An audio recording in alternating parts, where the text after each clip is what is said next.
It's Yeah, not a yeah.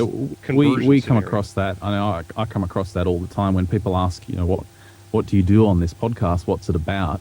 You really have to kind of start in small little bits. You can't give everyone all the UFO information that you've heard all at once. It has to be kind of in little bits. Like you said, you started reading books and then you kind of broadened your understanding of the Absolutely. topic. And there's so So many to different things that go into the field. You really do have to do your homework just to get some sort of a grasp on it. Yeah, exactly. Do you consider yourselves to be skeptics? I want to make sure I'm clear on this question because I've been listening, as I said, to your show for quite a long time now, and I've heard many episodes where you make remarks that seem to catch me by surprise time and time again. Where I think, oh well, he really is into this story or whatever, and then the next thing I know, you're trashing it. It's some whether it's a picture or a video. I mean, do you think that you guys are just skeptical, or you just use a skeptical eye, or I'll I throw you that curveball, Aaron. Yeah, I look when I think that when I started with MU, because I've done so much in the field of science and I've worked in a lot of science fields, and I'm very used to mainstream thinking. And when I started with MU, I said to Ben, I really want to bring the show back with the scientific view. And Ben said to me, he's like, "Oh, are you going to be a skeptic?" And my answer to that was, "No, I'm not. But what I want to do with these topics is rather than debunk them is almost, I mean, obviously approach them with an open mind, but almost rather than finding a reason why they're not happening, but to find a reason why they are happening. Why are these things being seen in the sky and what are they? And not, oh, it's a Chinese lantern or no, I'm not outright not going to believe it. It's more that this could be a UFO and how can we go about proving that that's true? So I think I'm almost a little bit of a reverse skeptic in the fact that, I mean, I'm not a total believer, but I'm not completely skeptical at the same time. And I think that this is a problem with the UFO phenomena is that it's very black and white. There doesn't allow to be or any area of grey. So I think that that's probably the approach that I'm taking. I think you're pretty much the same, aren't you, Ben? Well, first of all, for me, I want to, put it there out there that Mysterious Universe is really about entertainment. And when we're looking for stories and doing our research, that is always the forefront of our mind. Is what's entertaining, like what's fascinating to listen to, what's going to get our listeners hooked on this story. That's on the top of the list, and then kind of second to that is the kind of skeptical mind of, well, is this really real? I mean, is this possible? And I have to say that since doing the show, I've actually become a lot more skeptical than I was when I first started. Because when you really delve into this field, I mean, the amount of rubbish that you see is just incredible. And I Especially mean, now with Photoshop. you may listen to you may listen to our show and think, oh, this stuff is crazy, but we cut out a lot of stuff, and there's a lot of things we don't cover. And my kind of nose for that, really ridiculous and thing, hoaxes has really gotten sharper. I can smell a hoax a mile away. right? And I'm still kind of amazed when I get people emailing me videos and pictures which I know are clearly fakes because I've seen them a million times before. But people who aren't kind of as invested in the field as I am still get taken in by those. And yeah, I guess as the show's gone on, I've definitely become more skeptical on a lot of things. Just back to Aaron first. I'm sure that your law enforcement training and critical thinking skills, which are such an important part of that, definitely play into the way that you look at the entire field. Absolutely. Yeah. Yeah, absolutely. In forensics, obviously, there's no room for grey. It's got to be black Right. or white. Either it was there or it wasn't, and you've got to prove that in court. So when you step out of such a rigid scientific area into something like the paranormal, it certainly takes a reassessment of the way I've been trained. And I even said to Ben when I first started up with Ben, I was incredibly cynical rather than being skeptical, but I was cynical about the kind of stuff that was coming through. And I was saying to Ben, I'm approaching this with a scientific mind that's not open, and that's where I think with modern science is that science should be about questioning things and learning about new things. And 100 years ago, we barely knew about microwaves and these sort of technologies. And now, a lot of the technology that we have, we would have never imagined 200 years ago. So I think that when we look at things now, we've got to go, well, there could be an explanation behind that. And the problem is that mainstream science doesn't do that. If you're not peer reviewed and if you don't have the backing of other scientists, anything that you look at is rubbished. And that's the problem with the paranormal, is that when you have a scientist, I mean, I don't have a PhD, but when you do have mainstream scientists start looking at paranormal topics, they very quickly get quiet because they're ridiculed for basically thinking outside of the box. Absolutely. That's an interesting point. Very well said, and it's certainly something that I want to hit on in detail in future episodes of this show, because the entire concept of how academia has handled this is fascinating to me, and there's a lot of interesting opinions out there.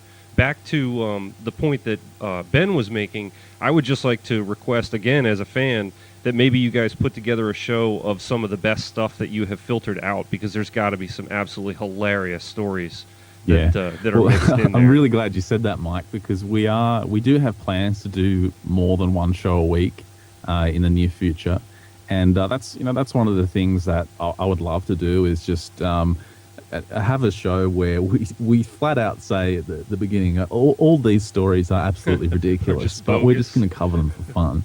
So I would really love to do that that kind of thing.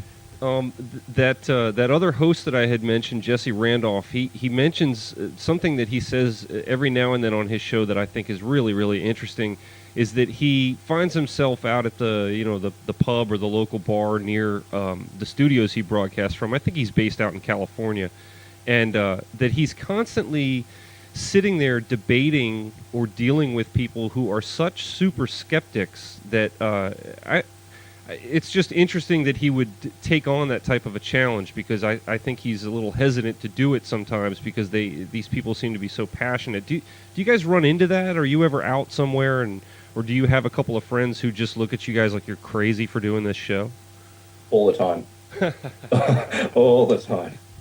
I don't know about you, Ben, but I get it all the time. That's great. It's almost the same as the topic of UFOs. I mean, some people are just so kind of closed in their belief system that anything that kind of breaks that is really difficult for them to accept. And even things that have been proven by very cutting edge science that aren't widely known or aren't published in our textbooks, right, is still difficult for people to accept. And it's the same thing with the UFO phenomenon. You kind of have to, you can't give them everything at once. You kind of just have to tease and prod and give little bits of information to see, just to try and get a foot in the door of their kind of rigid constructed mindset. Right. Strangely enough, I found that when I started doing this, and I had friends who started talking, I've got some very conservative friends who come from very rigid scientific backgrounds, and they would come to me and they'd say, "Oh, I didn't know that you're into this sort of stuff," and I was really expecting them to basically have a go at me. And then they'd say, "Oh, I never told you about the time that I saw a ghost in my house," or "I never told you about the time that I saw a UFO following my car." So strangely enough, the types of people that I thought were going to be very unopen to this have come to me and released a lot of information I didn't expect. So it was quite surprising. That's pretty interesting. Opposite end of the spectrum. I haven't run into too many people yet that talk about this or ever bring this up. There is one exception, and she has gone so far as to talk about having been abducted and all types of things. So it really gets over onto the other end of the spectrum. Over the course of doing this, or what, even before the show, when you were just interested in it, is there a particular case that jumps out? As you mentioned earlier, I mean, obviously, I've read a bunch of books on this and have done a little bit of homework. Is there a case that jumps out to you that really is the strongest case that's, sort of you would point to and say, you know what, this is a really solid piece of evidence? That's a really good question, actually. Because I've been looking at the topics for so long, there's way too many for, one to spring to mind. I guess out of some of the recent stuff that I've been hearing, I'm really impressed with some of the witnesses that are coming forth in some new documentaries. There's the new documentary from James Fox called I Know What I Saw. And towards the end of that documentary, like I mentioned before, we had the Dutch Air Force pilot. There's an Iranian Air Force pilot. There's radar operators.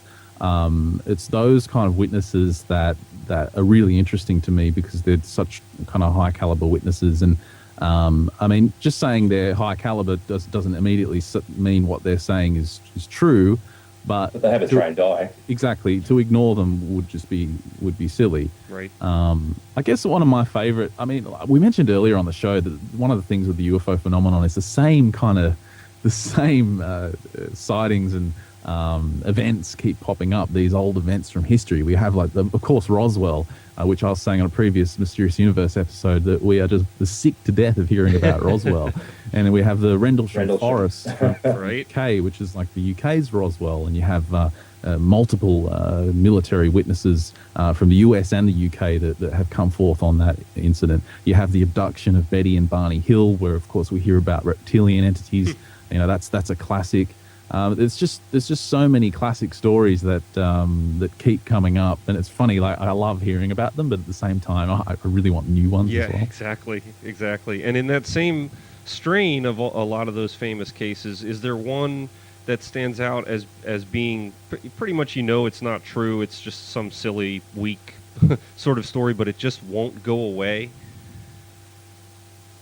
That's a good one. Yeah, that's a really good one. I mean, there's so much stuff that comes up that we find when we're looking at the news feeds that it's definitely something that's false. But for some reason, it's really ramped up, and people get really carried away with it. And like that seems to come up every week. There's always something.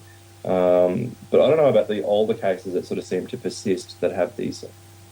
Yeah, one of the ones that keeps kind of coming around is the alien autopsy video. I mean, that always kind of pops up, and I mean that's been debunked pretty conclusively on numerous occasions, and that always seems to keep coming back. Right, and I guess there's a few knockoffs. Apart from that, there's not really any that come to mind. I mean, there's just so many that come through every week. The recent one we had was the Spanish kind of viral marketing campaign of those